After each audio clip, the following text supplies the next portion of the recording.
Hi, welcome to HardReset.Info channel, dear viewers. In front of me Asus RogPhone 6D, and now I'm gonna show you how to clean USB charging port on this device.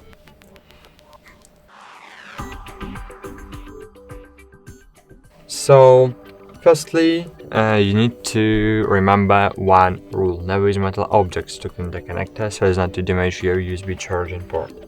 I suggest to use an old toothbrush which you no longer use. As you can see, there is something in my charging port that prevents the charging cable from going all the way into the connector, and now we are going to try to clear it. So firstly, you need to insert one part of the brush into the connector,